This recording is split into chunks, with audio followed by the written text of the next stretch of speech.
Էկոնոմիկայի նախկին նախարար Վահան Քերոբյանի եղբոր ռազմարդյունաբերության կոմիտեի նախկին նախագահ Ավետիք Քերոբյանին մեղադրանք է առաջադրվել բյուջեի միջոցների չարաշահման հիմքով։ Տեղեկությունն այսօր AM-ի հետ զրույցում հաստատեց Ավետիք Քերոբյանը, նշելով, որ այն առաջին քրեական գործը չի, որով ինքն անցնում է։ Ես քանի որ տեսնելով բան չեմ ասում, հասցնից կամ մեկնված չեմ տալիս, բայց ամեն դեպքում եւ դատախազությունը պրիգնան հասկանան իրենց ներքին անվտանգության ծառայության հետ միասին, ով արտահոսքեր թույլ տալիս։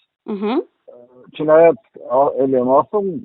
սա առաջի քրեական գործը չի, մեկ այլ քրեական գործով արդեն մի տարի 8 ամիս, մի տարի 9 ամիս դատարանում է գործը գտնվում, դատական նիստերը դրան փակեն, բայց նիստերի գրաֆիկը բաց է, այսինքն առաջին մեղադրանքը չի եւ առաջին դատական գործը չի։ Քերոբյանի տեղեկացմամբ առաջին քրեական գործը դարձյալ կապված է ռազմարդյունաբերության կոմիտեի նախագահի պաշտոնի հետ։ Ավետիք Քերոբյանը երկու դեպքերում էլ մեղքը չի ընդունում։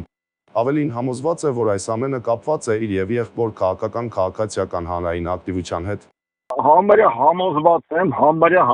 եմ, որ իմ եւ եղբորս քաղաքացիական հանրային ակտիվ դիրքորոշումների հետ կապված,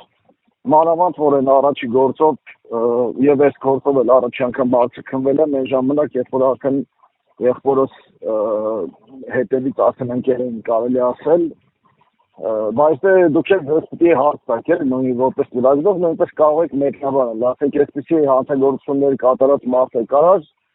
զենք վերցնել կամ որ գնաց ռազմաճակատ, իմանալով, որ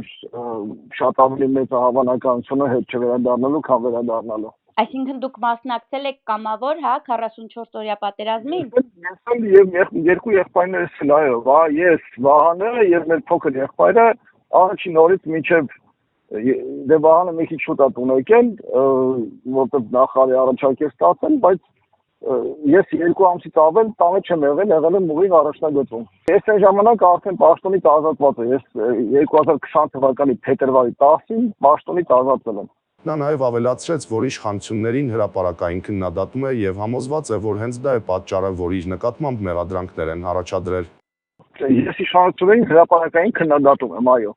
Ես իշխանություններին հրապարակային քննադատում եմ 2020 թվականի դեկտեմբերից։ Հարցին չէր կաշկանդվում քննադատություն հնչեցնելուց, չէ, որ իր եղբայրն այդ ընթացքում իշխանության անդամ էր, Քերոբյանը պատասխանեց։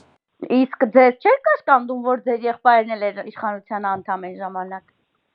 Չէ, դա ինձ չի կաշկանդել։ Նշենք, որ ըստ Հակակոռուպցիոն կոմիտեի ՀՀ բարձր տեխնոլոգիական արդյունաբերության նախարարության նախկին բարձրաստիճան պաշտոնատար անձը օգտագործելով իր պաշտոնյական դիրքը ծառայության շահերին հակառակ խախտել է ոլորտը կարգավորող նորմատիվ ակտերի պահանջները, առանց անհրաժեշտության նա նախաձեռնել է շուրջ 360 միլիոն դրամի արժեքով աշխատանքների ձեռքբերման պայմանագրերի կնքում, որի արդյունքում ՀՀ պետական բյուջեի միջոցներից անարգի հատկացվել է նշված գումարը։